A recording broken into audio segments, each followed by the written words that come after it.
العالمين، والصلاة والسلام على أشرف المرسلين، نبينا وحبيبنا وقدوتنا وسيدنا محمد، صلوات ربي وسلامه عليه وعلى آله وأصحابه ومن تبع هداه إلى يوم الدين. أما بعد، ونفع الله سبحانه وتعالى أتويك أتيك فوقاوا أشاجوا ẹni tí a fi ṣe olùtẹ̀lé ọ̀gá wa ànábì muhammadu sallallahu alayhi wa sallam, kí àtọ̀rọ̀ ọlọ́run kí ó máa bá kíkẹ́ náà wọ́n mọ̀ lórí ànábì nìkan, kó bá wọn aráalé ànábì, kó bá wọn sàhábà rẹ̀ àti gbogbo àwa náà tá a bá ń tọ́jú ànábì muhammadu sallallahu alayhi wa sallam títí orí alqiyamah. eléyìí ni ìtẹ̀síwájú àlàyé tírà at-tawhidu al-muyassar. Àbẹ́lẹ̀ Allah subhanahu wa ta'ala kí ó ṣe ní ọ̀rùn fún àti àwa tí a ń gbọ́ àti ẹni tí ó ń sọ. La ilaha illallah. Àti bá àlàyé náà dé ojú ewé 95 bí tí afá ti ń sọ̀rọ̀ nípa àríyá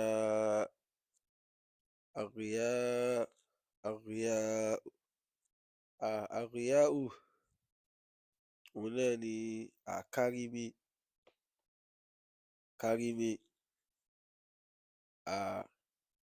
a rí i pé a tún tẹnu mọ́ látàrí pé abala tó pàtàkì púpọ̀ ni pẹ̀lú nǹkan tí ó ń bá wa jà láwùjọ níta tá a wà lónìí, tó jẹ́ sí pé ó ń du iṣẹ́ rí mọ́ wa lọ́wọ́ ni. Báwo ni ò ṣe ní bọ́ sí ríyà? Kọ́lọ́hun kó ṣọ́ ẹnìkọ̀ọ̀kan wa kúrò ńbẹ̀. Àfáà ní ta'rifuhu lughatan, nǹkan tí wọ́n gbà lérò rẹ̀ nínú èdè, torí èdè Lárúbáwá ni, òun náà ni izharu shay'i lil ghayri liyarah. Òun náà ni kéèyàn máa ṣe nǹkan, kéèyàn máa wá fi nǹkan yẹn hàn látàrí wípé èèyàn fẹ́ jẹ́ kí ẹlòmíì kí ó rí nǹkan yìí. Shar'an, nínú ṣẹ̀ríà, nǹkan tí wọ́n ń pè ní àríyá, kárími, òun náà ni izharu ta'ati lil ghayri liyarahu an-nasu wa liyahmaduhu.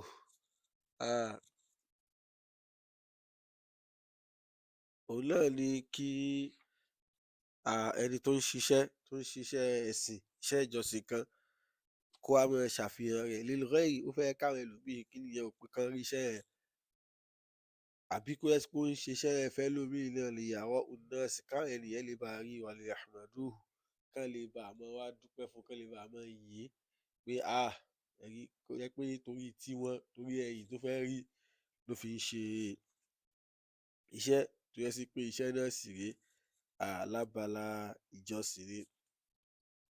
Eléyìí òun ni definition rẹ̀. Àfáà wá tẹ̀síwájú, wọn ní hukmu riya, ẹ wá rí ìdájọ́ kárìmí. Òun náà ni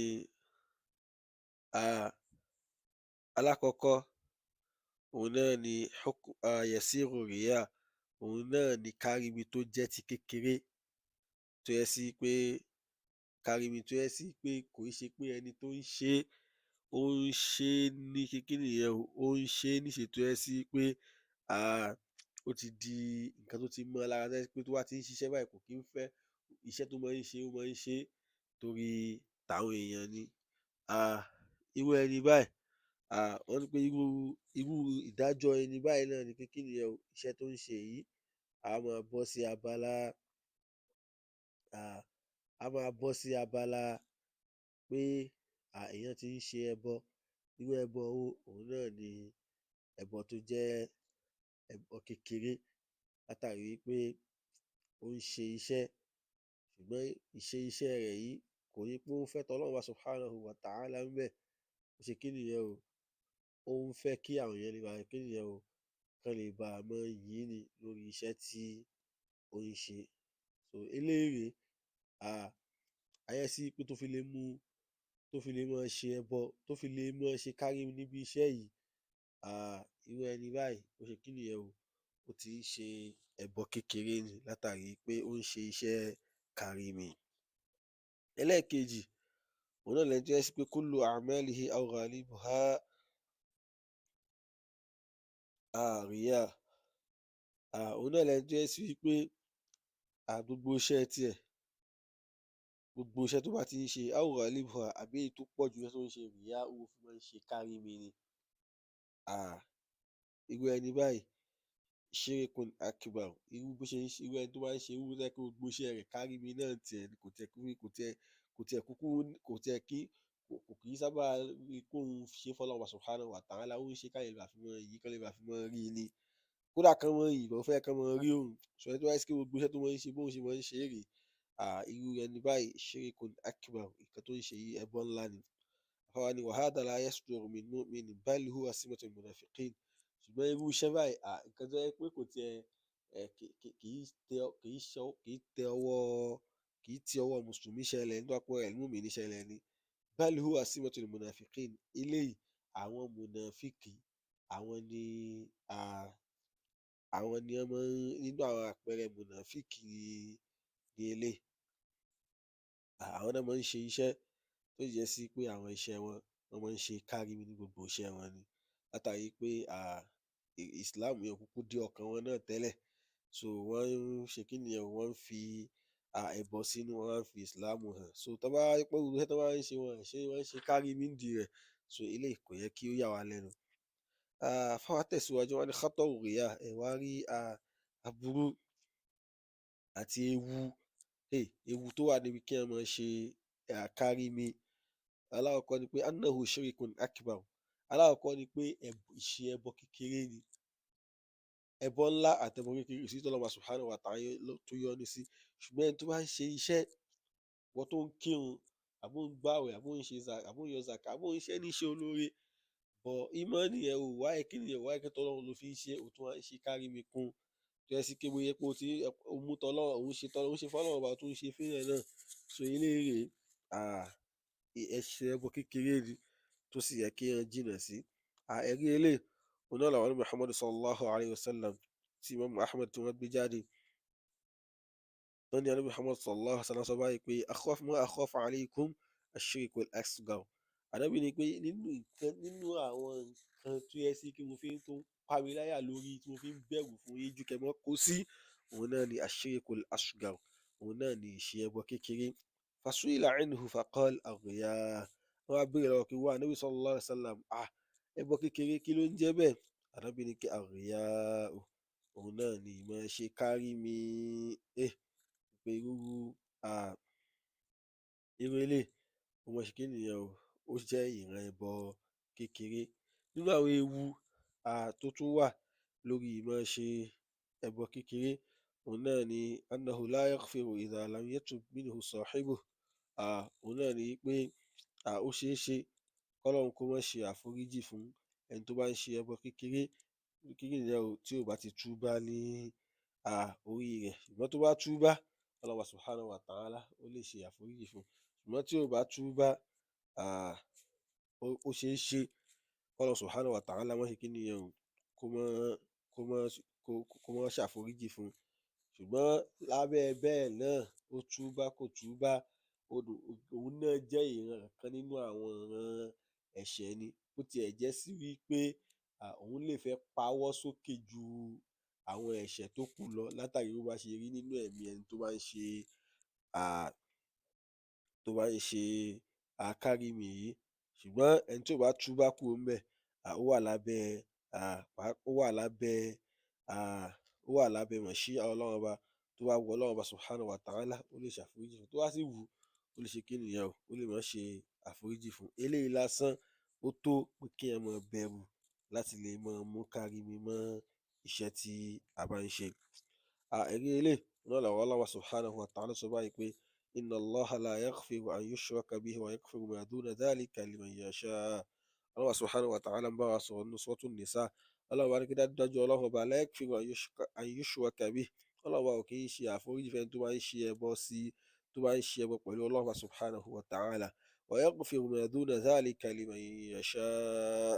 Ọlọ́run ọba subhanahu wa ta'ala máa ń ṣe àforíjì ẹ̀ṣẹ̀ àwọn nǹkan míì tó bá yàtọ̀ sí ẹbọ fún ẹni tó bá wù nínú àwọn ẹrú rẹ̀. Eléyìí ló ń túmọ̀ sí pé ìmọ̀ nínú àwọn eléyìí ló fi ń túmọ̀ sí pé ìmọ̀ ṣe kárí mi nínú iṣẹ́ nǹkan tí ó léwu púpọ̀ ni. àfáà ní wàhálà ya'ummu ash-shirku al-akbaru ash-shirku al-akbar wal-asghar.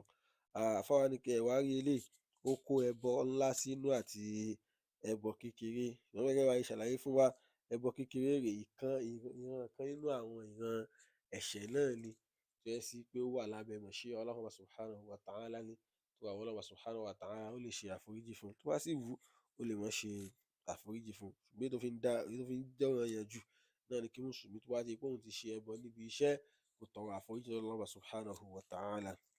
nínú àwọn nǹkan tó fi ń tọ́ka sí pé tó ń tọ́ka sí ewu tó wà níbi ìmọ̀ ṣe kárí mi nínú iṣẹ́, òun náà ni annahu yuhbitu al-amala alladhi khalatahu. òun náà ni pé ẹni tó bá ti ṣe ẹbọ níbi iṣẹ́ tó bá ṣe yẹn, ẹbọ yìí kárí mi yìí ó máa ń ṣe kí nìyẹn o, ó máa ń ba iṣẹ́ tí èèyàn bá ṣe jẹ́ ni. eléyìí òun náà làwọn ní Muhammadu sallallahu alayhi wa sallam tọ́lọ́tàn sọ báyìí pé qala Allahu ta'ala, àmì nǹkan Ọlọ́run bá sọ báyìí pé ana aghna ash-shuraka'i 'ani ash-shirk. Ọlọ́run subhanahu wa ta'ala sọ báyìí pé mi lẹ́nu tó fi ń rọrọ̀ kúrò níbi kí nìyẹn o, tó fi ń rọrọ̀ jù kúrò níbi ìmọ̀ mórogún pẹ̀lú rẹ̀. Ọlọ́run tó wá ní pé man 'amila 'amalan ashraka ma'i fihi ghayri taraktuhu wa shirkahu. Ọlọ́run sọ báyìí pé man 'amila 'amalan tó bá ṣe iṣẹ́ kan ashraka ma'i ghayri fihi, tó yẹ sí pé ó mú ẹlòmíì pẹ̀lú mi, ó mú orogún pẹ̀lú mi níbi iṣẹ́ tó bá ṣe yìí. Ànábì sọ pé Ọlọ́run wá sọ báyìí pé taraktuhu, Ọlọ́run ló máa fi ilẹ̀ ni o, wa shirkahu, òun á fẹni tó ní iṣẹ́ lẹ̀, òun á tún fi iṣẹ́ rẹ̀ náà lẹ̀, òun á dàlú láyà.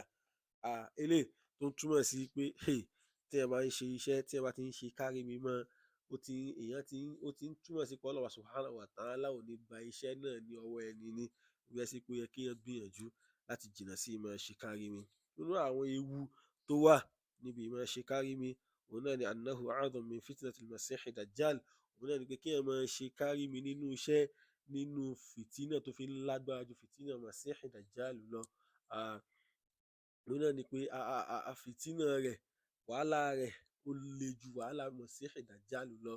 masihi dajjal gbogbo wa náà ti mọ̀, táwọn afá ti máa ń ṣàlàyé fún wa pé òun náà ni arákùnrin ẹni àgbákò kan tó sì ń bọ̀ wá sáyé táwa dayé láàmú tó bá ti di ìgbẹ̀yìn ìgbà. Allah subhanahu wa ta'ala kó ṣọ́ èmi àti yín kúrò níbi fìtínà rẹ̀. ẹ̀rí ọ̀rọ̀ yìí náà ni pé Ànábì sallallahu alaihi wasallam báyìí pé ala ukhbirukum bima akhwafu alaykum indi min masihi dajjal. Ànábì sallallahu alaihi wasallam sọ báyìí pé níjọ́ kan báyìí pé ala ukhbirukum bima huwa akhwafu alaykum indi min al-masihi dajjal. ṣé ẹ jẹ́ kí n fún yín ní ìrò nípa nǹkan tó yẹ sí kó fi ń pa mi láyà tó ń bẹ̀rù lé yín lórí gan ju fìtínà masihi dajjal lọ.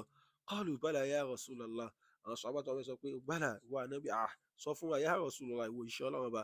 Qal, Ànábì sọ báyìí pé ash-shirkul khafiy, nǹkan tó ń páyà lé yín lórí jù, òun náà ni ash-shirkul khafiy, òun náà ni ẹbọ tó pamọ́.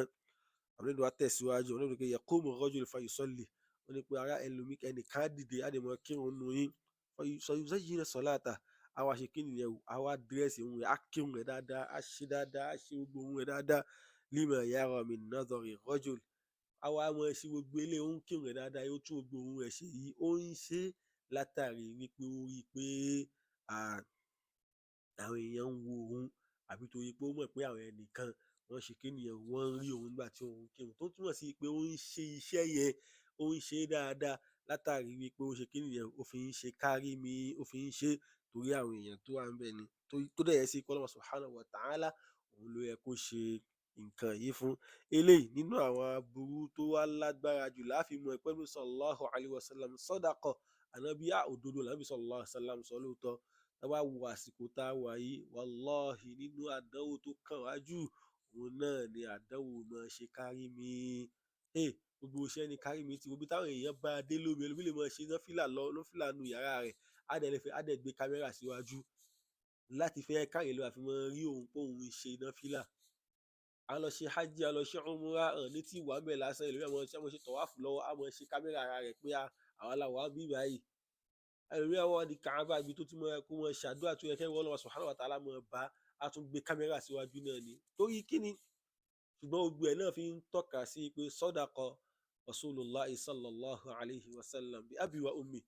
Gbogbo ẹ̀ náà fi ń tọ́ka sí pẹ̀lú sallallahu alayhi wa sallam òótọ́ ọ̀rọ̀ lọ́rọ̀ tó sọ, látàrí pé nínú aburú tó máa kàn wá, nǹkan tó ń páyà lé wa lórí jù nígbẹ̀yìn ìgbà, òun náà ni ẹbọ tó pamọ́. Kí lẹbọ tó pamọ́? Òun náà ni àríyá, òun náà ni kárí mi. Eléyìí ó ń túmọ̀ sí pé àtèmi àti ẹ̀yin àfi kí a gbìyànjú láti ṣọ́ra kúrò níbi ìmọ̀ ṣe kárí mi níbi àwọn ìjọsìn.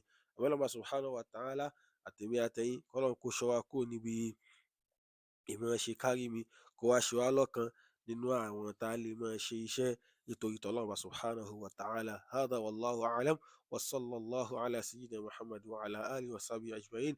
Subhanaka Allahumma wa hamdik, ashhadu an la ilaha illa ant, astaghfiruka wa atubu ilayk.